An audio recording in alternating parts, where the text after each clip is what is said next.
Apa yang akan kamu lakukan jika penerbangan yang kamu bayangkan hanya menempuh waktu beberapa jam, namun ternyata tak kunjung sampai, dan justru tiba di tempat yang tidak pernah kamu duga sebelumnya? Sebagai perbandingan, untuk terbang dari Indonesia ke Belanda, kamu akan membutuhkan waktu 14 jam 30 menit lamanya. Sedangkan rute penerbangan terlama dunia, jarak tempuh yang ada hanya 19 jam lamanya, dari New York menuju Sydney. Lantas, pesawat apa gerangan yang jarak tempuhnya hingga 37 tahun lamanya? Pesawat yang mengalami kejadian ini adalah Pan Am Flight 914 yang dimiliki oleh Pan American Airlines. Pada tanggal 2 Juni 1955, pesawat ini terbang membawa 57 penumpang dan 6 awak pesawat dari New York menuju Miami, Florida. Tak lama setelah lepas landas, tepatnya 3 jam, Pan Am Flight 914 ini tak kunjung terlihat. Hingga akhirnya dinyatakan hilang dari radar.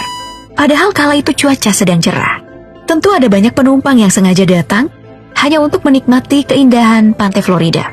Namun yang menjadi misteri, sebab tidak ada satupun tanda-tanda kecelakaan yang terjadi pada pesawat ini. Tim pencari pun dikerahkan. Kemudian, setelah pencarian selama berhari-hari, barulah disimpulkan bahwa pesawat ini mengalami kecelakaan. Meski sebenarnya tidak ada satupun bangkai pesawat ataupun korban yang ditemukan. Bahkan, tim penyisir pantai pun tidak berhasil menemukan jejak. Para pihak berwenang amat yakin bahwa pesawat ini pasti telah jatuh ke laut dan tenggelam, sehingga tidak ada tanda-tanda kecelakaan yang tersisa. Meski pencarian tidak benar-benar dinyatakan selesai, namun kasus ini pun ditutup dengan kesimpulan pesawat dinyatakan jatuh di tengah laut. Upacara pemakaman gaib dan pemberian kompensasi pada keluarga korban pun diberikan oleh perusahaan maskapai penerbangan sebagai bentuk tanggung jawab atas menghilangnya pesawat yang korbannya 63 orang itu. Meski keluarga para korban masih terus bertanya-tanya, apa yang sebenarnya terjadi? Hari berlalu, tahun berganti tahun. Duka pun perlahan mulai dilupakan. Tiba-tiba saja, pada tahun 1992, tepatnya 37 tahun kemudian, Pan Am Flight 914 kembali muncul.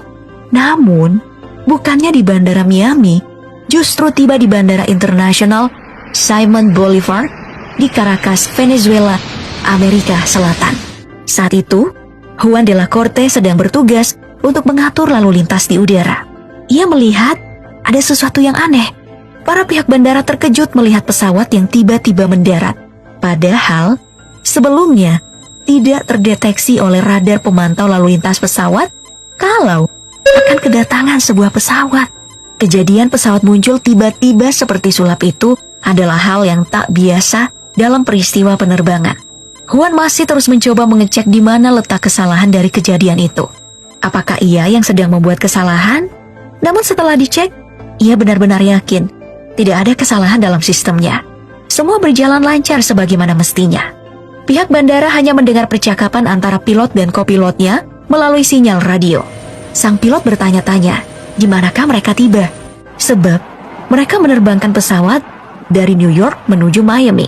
Dalam keadaan terheran-heran melihat pesawat itu sudah tampak usang dan tua. Dan pesawat ini masih menggunakan baling-baling, bukan turbin modern.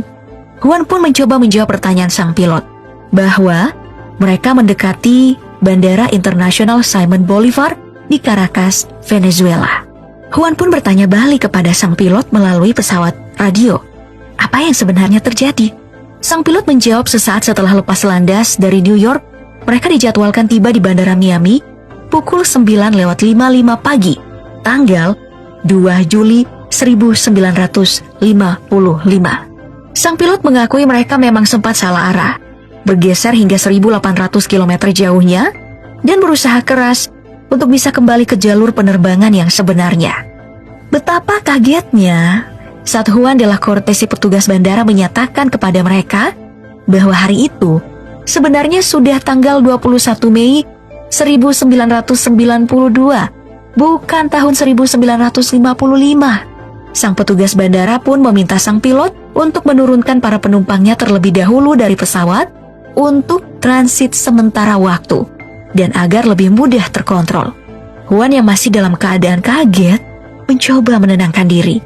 Ia pikir sang pilot sedang bercanda berkata seperti itu, atau malah berhalusinasi. Namun, sang pilot justru menolak tawaran itu. Ia juga menolak sang petugas bandara saat ingin mendekat menuju pesawat Pan Am Flight 914.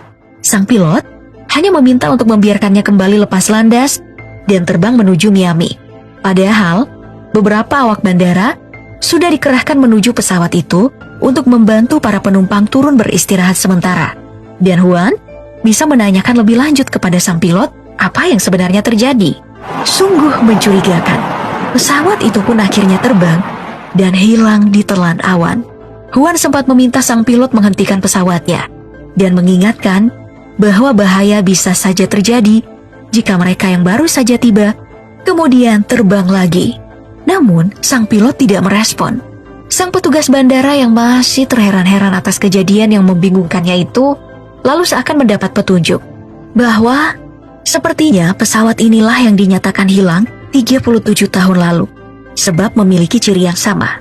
Dan benar saja, ketika mereka mengkonfirmasi tentang penerbangan pesawat Pan Am 914, pihak Bandara New York mengatakan bahwa penerbangan itu terakhir kali tercatat pada 2 Juli 1955. Dalam keadaan bingung, takut, sekaligus takjub, sebuah pesawat jet pun diluncurkan dari Bandara Caracas untuk mengikuti pesawat itu. Juan terus melakukan koordinasi untuk mengawal pesawat misterius itu. Dan hanya butuh waktu beberapa jam, ternyata pesawat itu benar-benar telah tiba di Miami. Yang lebih bikin merinding lagi, sebab saat tiba di Miami, para penumpang mulai turun satu persatu, dan mereka masih terlihat sama ketika dinyatakan hilang. Selama 37 tahun, tak satu pun dari penumpang serta awak pesawat yang terlihat menua. Kisah ini begitu cepat menyebar di seantero dunia,